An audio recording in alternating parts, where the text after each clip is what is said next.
Okay, can you please rise everyone for prayer? Thank you.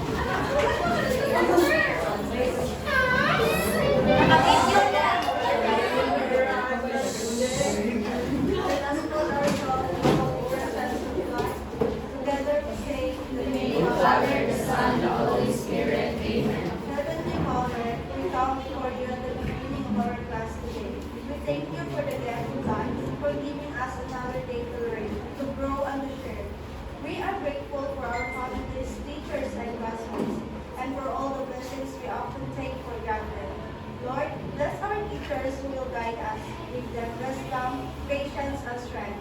Bless us, your students, that we may be attentive, open-minded, and respectful throughout our discussion.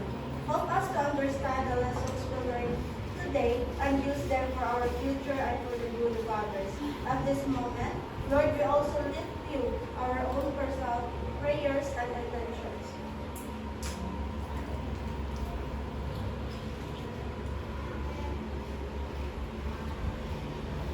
Thank you for always listening to our hearts, even to the prayers we cannot say aloud. Stay with us throughout this day, Lord, so that all we do we bring glory to your name. We ask this through the Christ of our Lord. Amen. In the Father, Son, and Holy Spirit. Amen. Good morning, Great Piacenzo! Okay, ano sa paglingkod? Dapat ay energizer. So, okay, kinsay mga... Okay, kinsay mga ates and kuyas here? YLP members in Kinsa? Okay. Okay. So, kay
Magpang time, please. Next week lang daw po online. Okay lang po next week.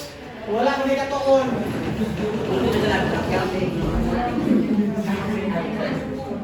Okay, thank you so much, Gemma. So next slide, please, miss. Beto. Okay, next slide. Next.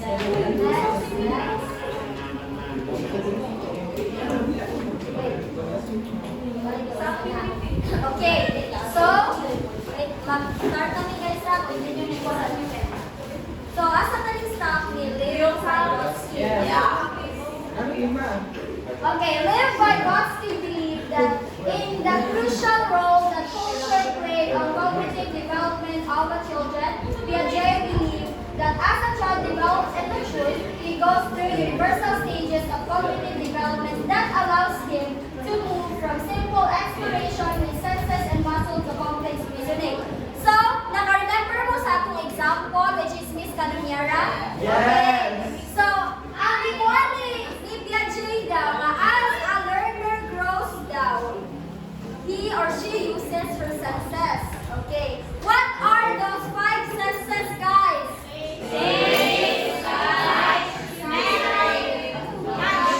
Okay. So, sa asa yung nakita ni Miss Canuñera atong kanang last week, kung sa yung gipagamit nga senses?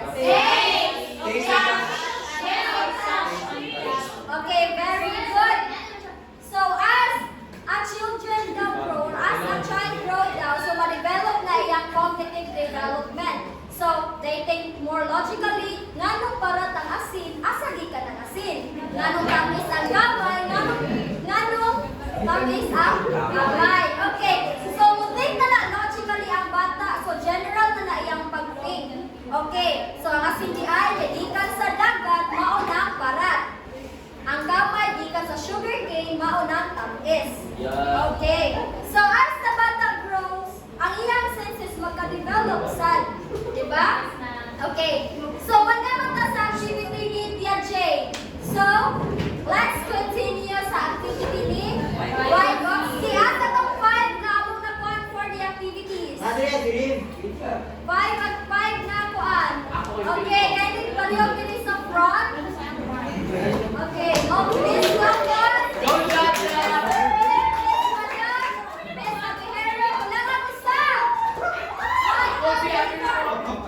Wait lang! Need me a volunteer! Ay, huwag ka na lang. O, dali na lang. Okay, nanay ka ng one ka. Give ka. Okay. Wait lang, guys. Ano yung mechanics sa choose mo kung saan ka kuhan? Kung saan ka spy? O, di spy. Kung saan ka bata? Ako diligan! Bata na, kailangan na ka nang na-develop na yung senses. Mauna, pag-develop na. Cognitive na mag-develop na. Okay, choose a bata. Dili, ang bata ni is, nakuha sa pagawa. So, who is the bata? Sino, John? Ako na lang. Okay, wait lang. Actually, okay, Ryan, yung bata. Okay! Wait lang.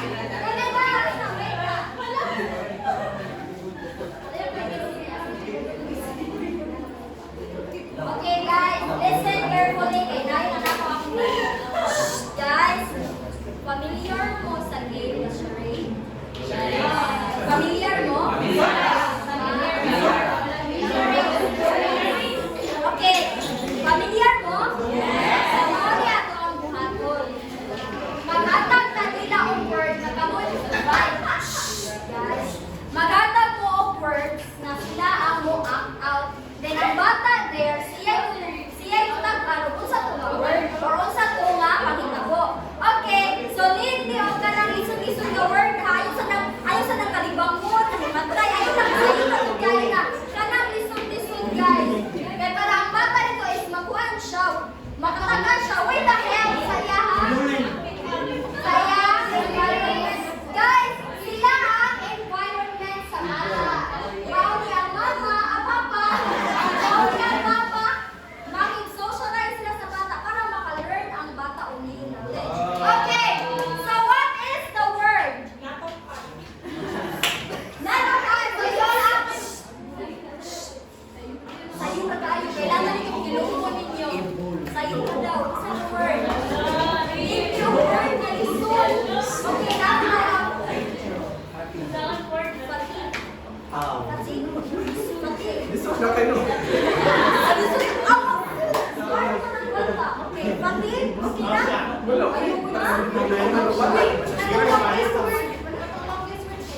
Bigo to. Gilantan. Diarrhea. Batol ka. Patol. Unsa man?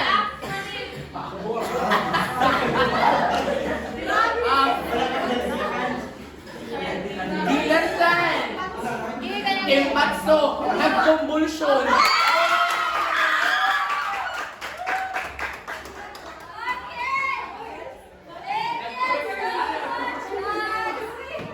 Namoy tamtak. Okay. Pagkagtamtak. So later ha, pinagaan na mo. Asa na to ang tuon? Asa na to ang kami? Nasa mga Wow, mami. Okay. So, thank you so much guys. Wow, thank you everyone. Okay. Nakapoy nakatunan sa ilang act-out. Okay. Siyempre, wala kami ko nag-explain. Okay. So, okay. So, Piaget, iyaha is self-learning sa bata. While Vygotsky daw is learning sa bata with the help of his or her environment, culture, family. So, namo to na din ni Mama Papa or din sa to yung mga karakter nila. Mao na ito ni Vygotsky sa learning sa bata. Kailangan daw ang bata daw, crucial daw sa bata na naay role that play culture on his cognitive development. So, mao to na act ang kay iyang pagtuo is that ang bata daw learns more kung naay lingaw, naay activity, naay collaboration. So, that is the example of Lev Vygotsky theory katuligan ni act out. So, next slide please. Unta nakasabot mo, nakasabot ra mo guys. Sabutan mo sa language. Ating okay, language. Language serves a social function, but it also has important individual function, of course. So, nag-discuss ato naman itong report ang grammatical categories guys, which is helpful po sa aduang language. Of course, kay language is our primary uses man. So, language should be systematic para sa among report. So, dili man ka pwede mo ingon no, sa para sa among report nga. Hala, ang bata nagagwa. Di man ka pwede mo ingon nga. Ang hala, bata dagma, di ba? So, need nga imong language is systematic na ay order. Okay, next slide please. Private speech. It is a form of self-talking that guides the child's thinking and action. Kisay na yung mga manghod, anak, or mga pamangkin na 1-year-old pataas. Okay, so kabantay mo na inyo ang mga bata, ang mga kulit na siya, mga kumis. For example, kani, mga kulit ang bata. Or kani, mga kulit o mga putlang ang Great PSN, are you still with us? Okay. So, nakagunit ang bata daw ang butang. So, ikuan daw na sa bata in real life situation. Kaya pwede makita ang bata o share. Muha ng bata. Kandi, mo niya kung sa kyanan. Ang likuranan mo ito ang mo sa kyanan. Mo na ang self-talk sa bata. Mo na ang private speech. So, makita ang bata ang tupperware or takog sa tupperware. Imo na niya ang cellphone. Mo na bata. Kani, mo niya itong imo na cellphone niya. Magtawag-tawag kayo ng bata. Mo na ilang ginin sa private speech. Nga mismo ang bata ara nga iyang kaedad ang makasabot. Nya kita nga mga tiguang is ma-shock lang ta nga ngano ang bata is nagkatag pero ang iya ang iduanda sa bata kay kana unrelated na diay sa iya ang giikuan jud giduwa. Okay, so sabutan mo ra guys ang private speech. So kay na this. So, good morning everyone. So, I'm going to talk about a very important idea in learning and teaching called the zone of proximal development. So, it's all about how we learn best when we have the right kind of help from others. So, we have here the key concepts of zone of proximal development. So, when a child attempts to perform a skill alone, she may not be immediately proficient at it. So alone, she may perform at a certain level of competency. So we refer to this as the zone of actual development. So the first key concept is the zone of actual development. So the zone of actual development is what a child can already do without any help or this is their current skill level.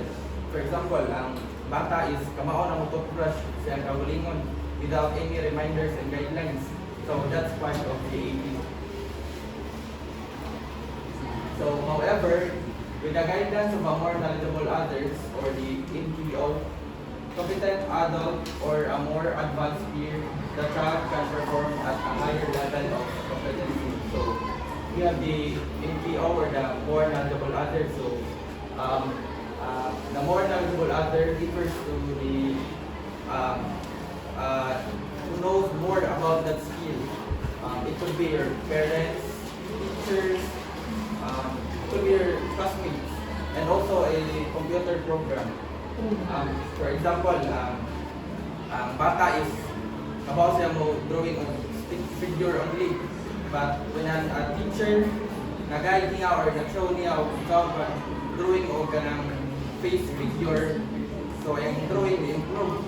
So kinsa man ang more knowledgeable other? Teacher.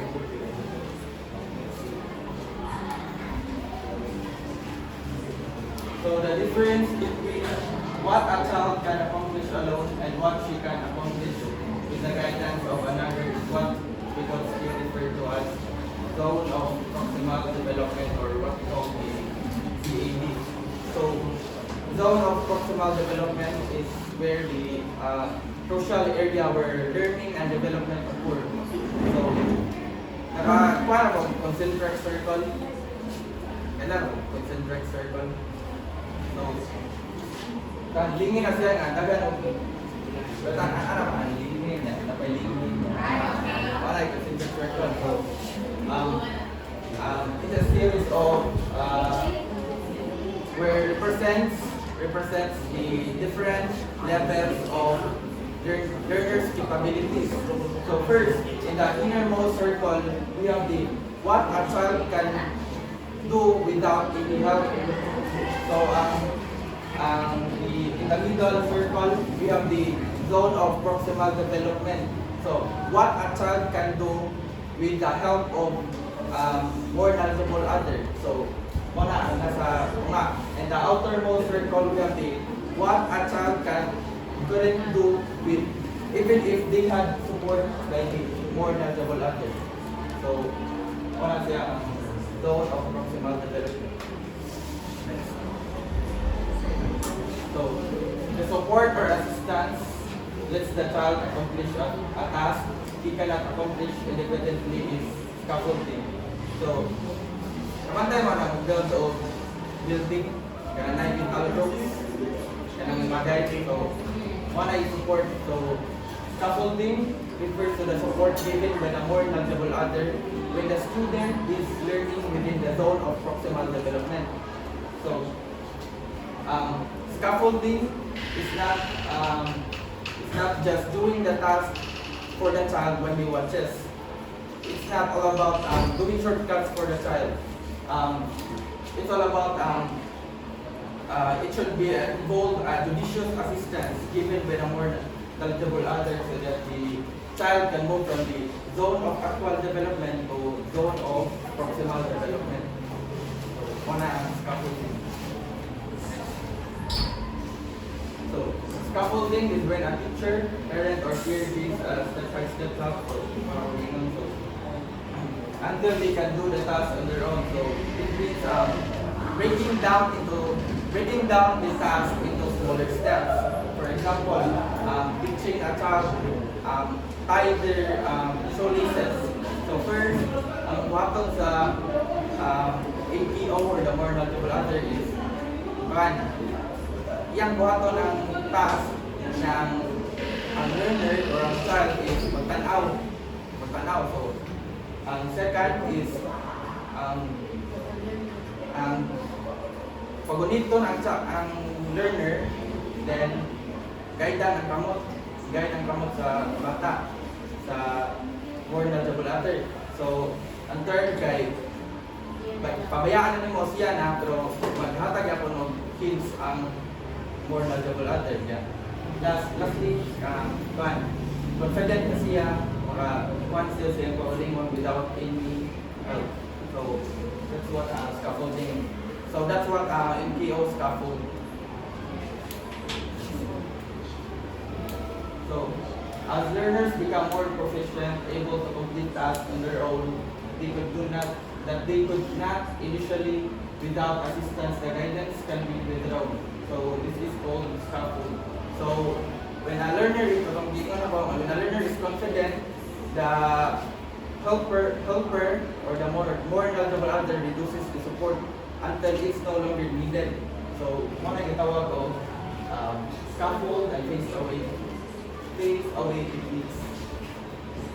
But lastly, the learning is magdepende gapon siya sa skill sa more knowledgeable other and the readiness and ability of learners.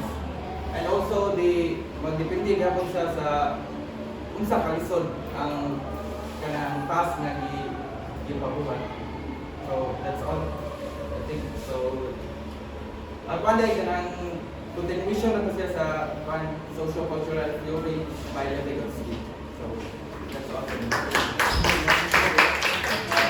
Thank you so much. So now we'll be delving into the ecological theory of Yuri Bronfenbrenner to be reported by Miss Winrose Smith, Miss Hannah Camille, and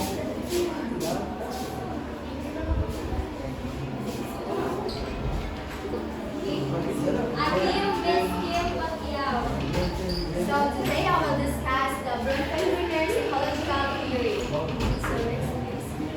So Yuri Bronfenbrenner once said that children need people in order to become human. This quote means that children cannot grow and develop properly when they are isolated. So children need guidance, love, and interactions with other people in their surroundings. So like family, friends, and teachers, and also the community. In short, children become who they are because of the people and the environment around them. So next please. So who is he? So Yuri Bronfenbrenner was a Russian-American psychologist who created the bioecological system theory. He is known for explaining a child's growth and development are influenced by the environment around them. So Yuri Bronfenbrenner, he believed that a child development is shaped not only by their biology but also by the different layers of environment they live in. So sa sunod makakwanta sa 5 layers sa environment na ilang live sa mga bata. So next. So what is it? So Bronfenbrenner's model, or also known as bioecological system theory, explained that development as a result of the interactions between a child's biological factors and their environment system. So So his model explains that child development is the result of the interactions between two things. So ang first kay the child's own biological factors, and ang second kay the influence of different environments that surround them. So next. So at this point, we will now look at the 5 structures of environment system that Bronfenbrenner described. So first, chronosystem, macrosystem, exosystem, mesosystem, and microsystem. So to explain this clearly, may I call Ms. Kim Pacquiao to discuss. So the microsystem, this is the layer nearest the child. It comprises structures which the child directly interacts with, such as family, school, and neighborhood. In this layer, relationship effects happen in 2 directions, both away from the child and toward the child. The child is affected by the behavior and beliefs of the parent. However, the child also affects behavior and beliefs parents. This is called bidirectional influences. So the microsystem is the closest layer of the child, which is it's made up of the people, event or activities where the child interact every day. So it includes your parents, teachers, friends, basta kanang mga tao nga kanaang closest sa bata. Muna gitawag og microsystem. So ang microsystem, ang clue sa microsystem is the closest of the child. And then the bidirectional is it affects each other. So example first is from others to child, like how parents love, discipline, or belief can shape the child's behavior. And then from the child's to others, this child's moods or achievements can also change how parents, teacher, or friends feel and behave. So bidirectional kay kana dili lang ang bata ang maapektuhan but also the others. So the mesosystem. This layer serves as the connection between the structures of the child's microsystem. For example, the mesosystem includes the link between parents and teachers, parent and health services or community, and the church. So the mesosystem is about how parts of child close world work together. So ang mesosystem is kana connection siya sa microsystem. Example na is kana example kay when parents and teachers talk about the behavior of the child in school. So ang mesosystem is kanang connect siya sa microsystem. Di ba? Microsystem is kanang closest of the child. Then ang mesosystem is the connection between the structure or microsystem. So the exosystem. This layer refers to the bigger social system in which the child does not function directly. Structure in this layer may influence the child development by affecting the child microsystem. So, exosystem is the bigger social system that the child doesn't join directly but still affect them. Ang bata ay dili siya direct na maka-join ang mga situation but at the end kay maapektuhan niya kung siya na. Like example, imong parents kay narbaho or imong mama, like dili man ka ang bata ay wala man gi-required ng trabaho wala man gi-required ang bata ang trabaho kay iya mo nganong maapektuhan ang bata kay if ang parents kay kanang overtime ang parents kay wala na time ang parents nga kanang kuan sa bata like kanang care sa bata ba. So at the end may maapektuhan niya po ng bata even though wala siya nga situation. The microsystem. This is the macrosystem. This is the outermost layer in a child's environment. The macrosystem comprises cultural values, customs, and laws. These elements affect the interaction of all other layers and ultimately shape the child's development. So macrosystem is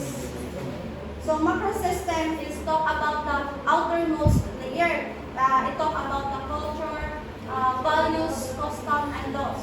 So first is atong lottery is in the Philippines kay ang education is required to all students man jud. So dapat mga estudyante is required sila mag-eskwela. So and then the example of cultural values is the belief. So the belief influence how children are raised.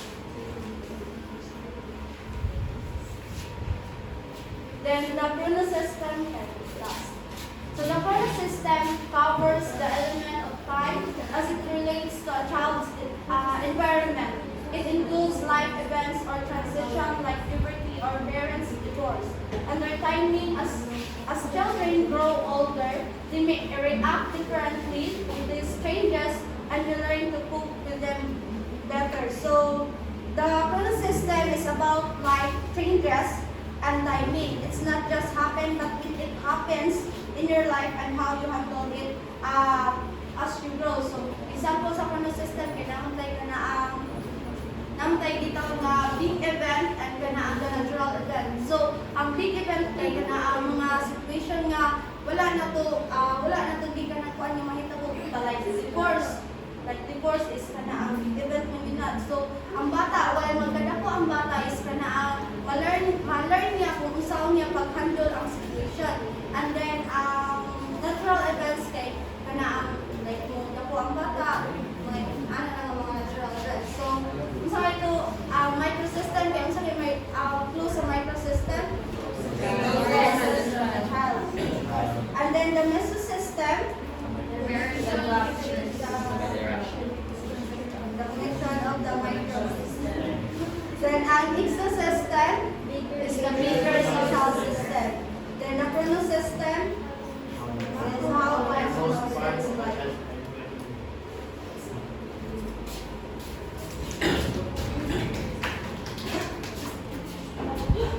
Hi everyone, I'll be discussing psychological system theory. Sorry that I'm able to talk with you. And the ecological system theory focuses on the quality and context of the child's environment. Bronfman Brenner pointed out that as a child develops, the interplay between the layer of the environment system becomes more complex.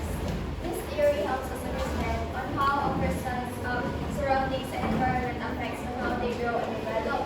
And this theory focuses on the idea that the kind of environment a child has is super important.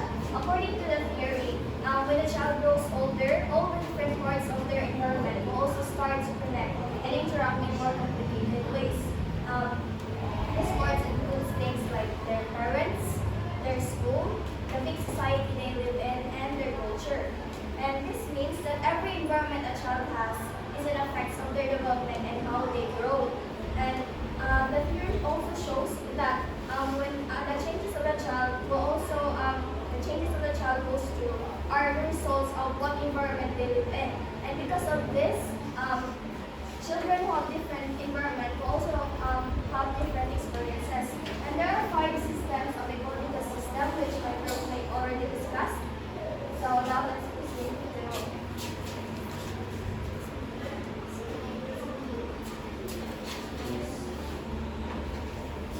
rules of schools and teacher.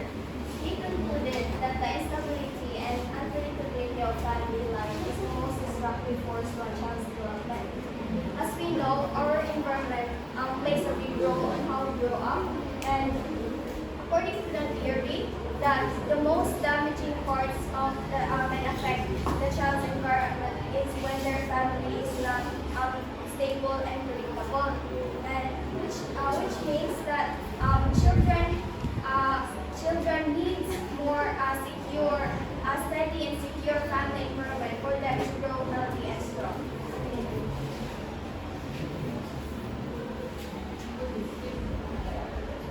Rule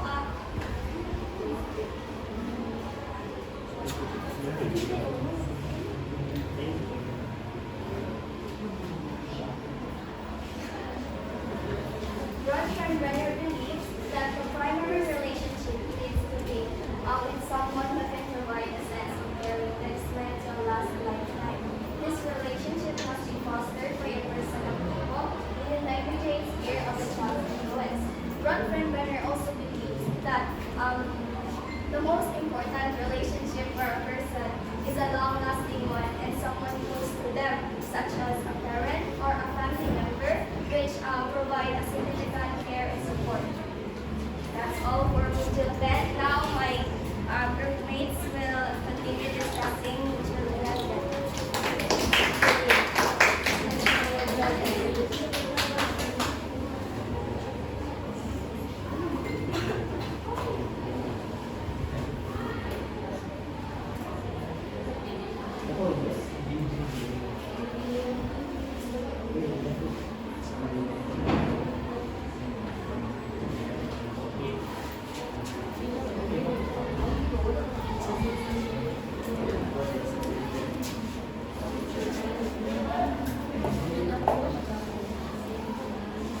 Okay, so let's proceed to the perinatal development in Module 11. So before anything else,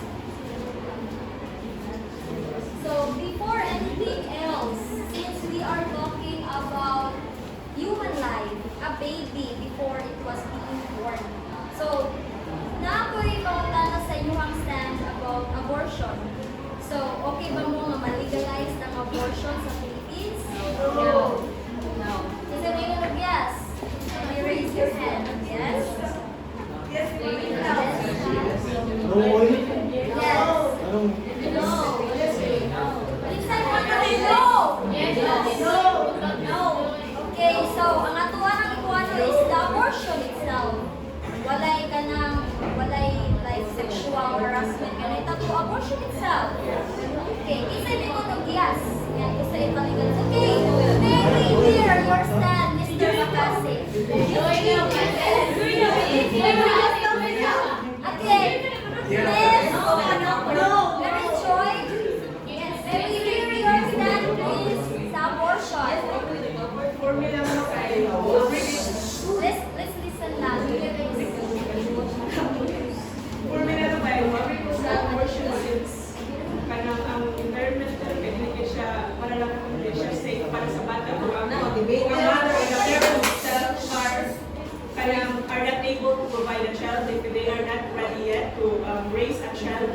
So I guess kanang dili siya kanang justifiable sa bata ang mga tao sa kalibutan na dili ready ang iyang parents ang environment niya kaya dili safety.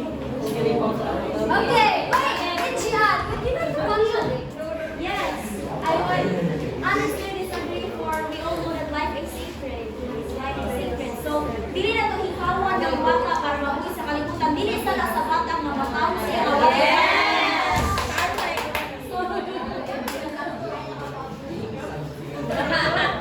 Okay, Miss Mary Joy, dapat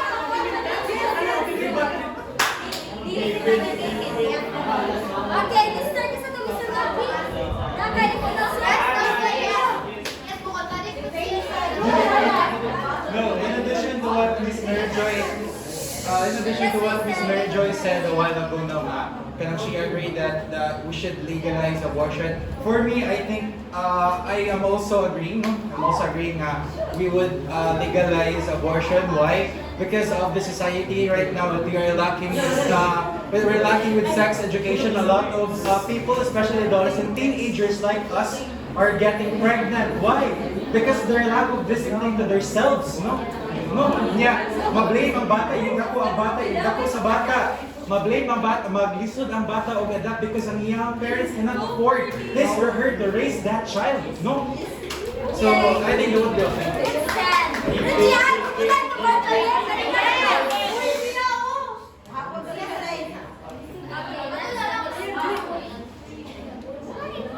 So, abortion means killing the life inside of you. So, mura man ito, and killing the life inside of you isn't a mortal sin.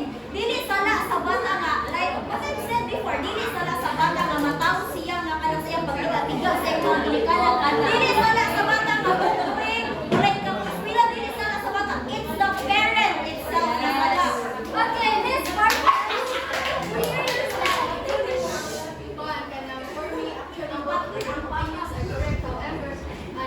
Especially nowadays nga naiuban na 10 years old na is na delikado sa lang sa mama kay imagine at that age 10 years old niya mga anak siya delikado at risk delikado kaya delikado ako sa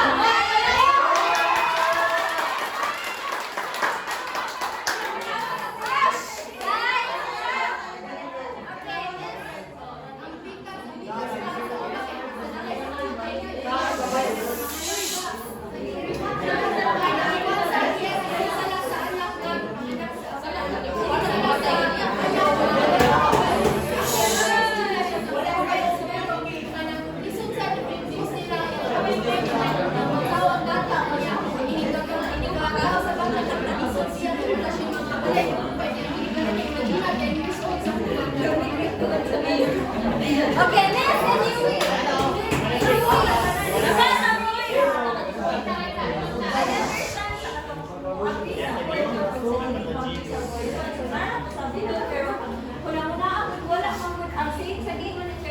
if naigi-plant dira sa imong tugkaran daw, ang bunga na imong pamper, di ka ganahan. So, of course, ang roots yun imong kuwaon.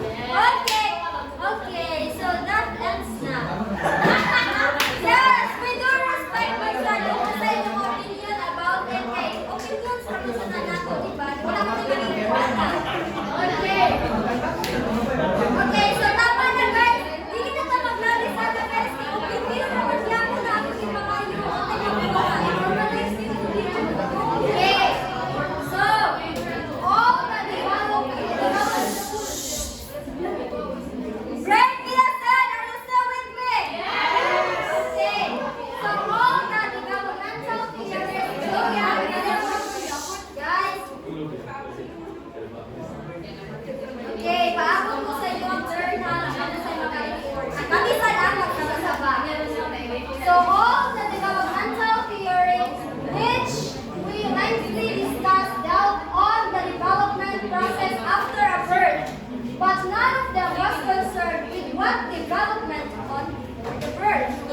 Okay mo?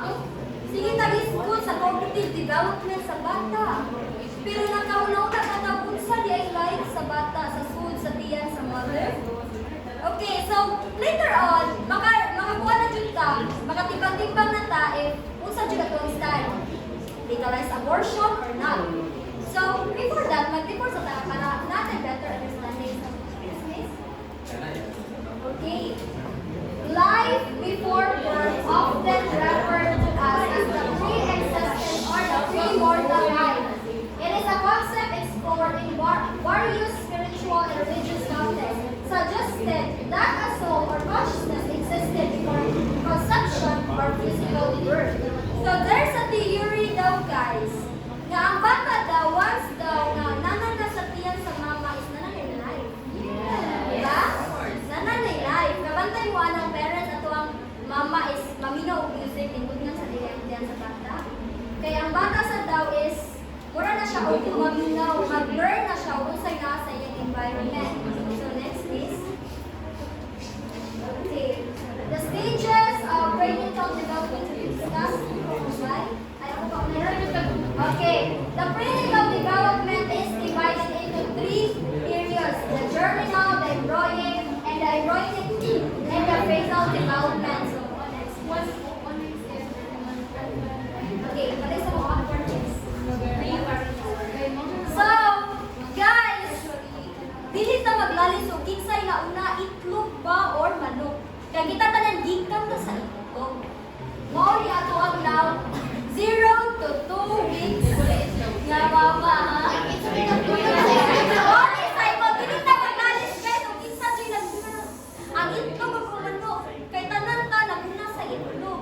Maski humans, yeah, Joyan, katawa ka gikan ka sa itlog kay bagay sa imo baka. Okay, mami now sa basta dili pa din siya fetus kit guys. This is an egg pa. Need pa na siya ovulation process para may ko siya og fetus. So mami now sa 0 to 2 weeks. 3 to 8 weeks. And then 9 to 9 weeks birth. So all na ni-consider na ito nga fetus. Pero kani siya is egg. Kani siya baby na dito siya. Kaya na-born naman siya. Next week.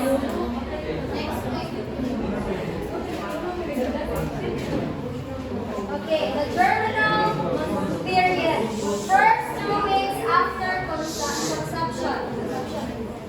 The first 2 weeks of prenatal development, specifically from conception or the point where the developing organism or the zygote implants into the uterine wall. Okay guys, so agree ba mo ana nga which daw ang parents, ang mother daw and ang father, basta daw mag-conception na sila is nali mo po mga bata? Agree ba mo ana? Okay, syempre, huwag sila ka sa buhay. Okay?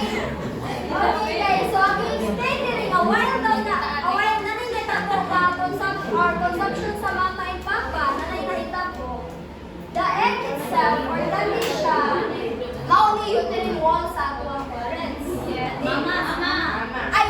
Mother. Mao din siya uterine wall. But this is the egg.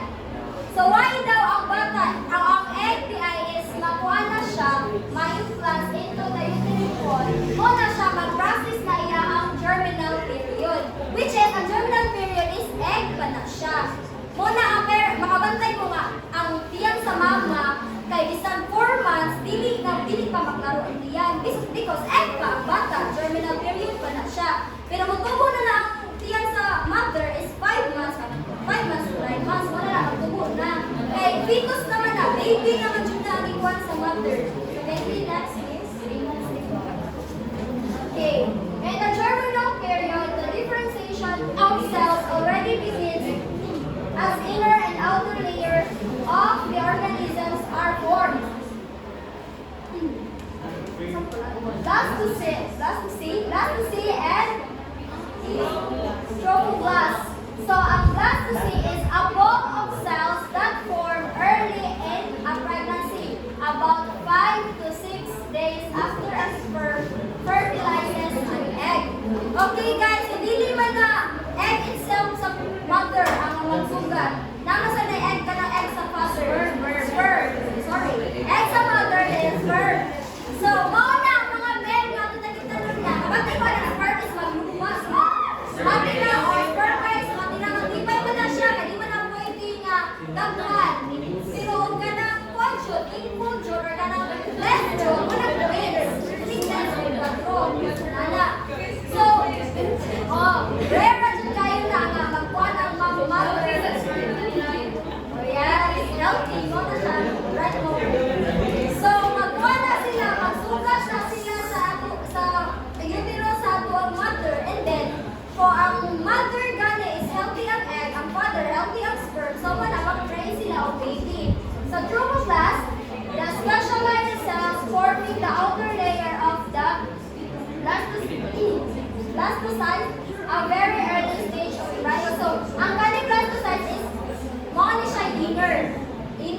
siya. Ang trophoblast is only outer sa egg or once sa mother. Okay, next is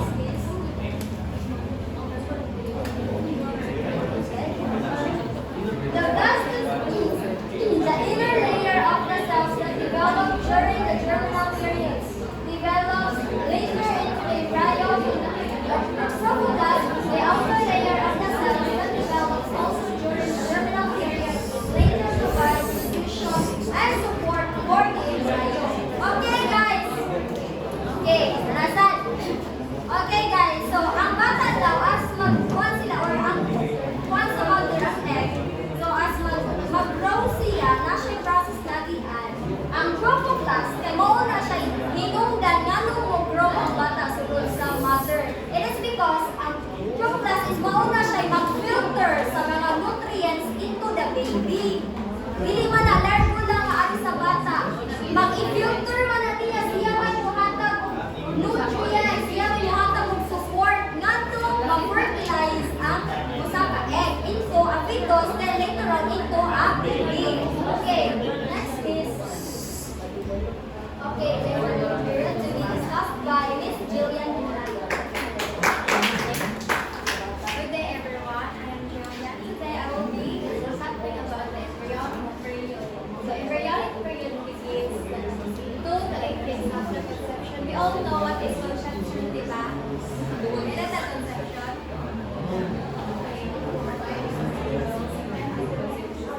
So, during this stage, the single cell zygote, what is a zygote? They cell fertilized egg. Undergoes rapid cell division and the cells begin to differentiate, forming the basic structures of the body. There are 3 major developments na itabo, which is ang una is cell release and Cell differentiation. meaning cells begin to specialize in different functions. The second one,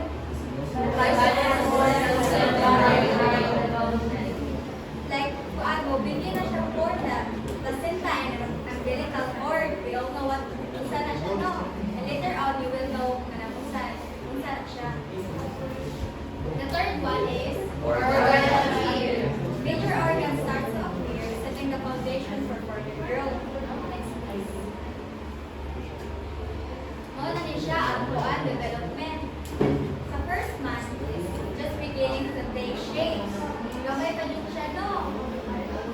And the month 2, kaya features like the brain, spinal cord, and heart begin to form. Medyo na yung una, di ba? Yung una importante yung tayo.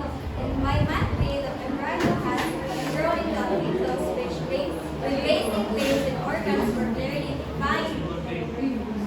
Sorry, hindi siya, month 3. Next. By month 4, facial features become clear and the fetus can make movements. The blood has month 4. Yeah. But in months 5 and 6, the baby begins to grow hair and lashes. So, di ba, kawan mo na, kapo ninyo kinuling ang bata kayo doon. Naan siya. During the 7 to 9 months, kayo, muna siya final trimester naman na, di ba? So, the fetus phase will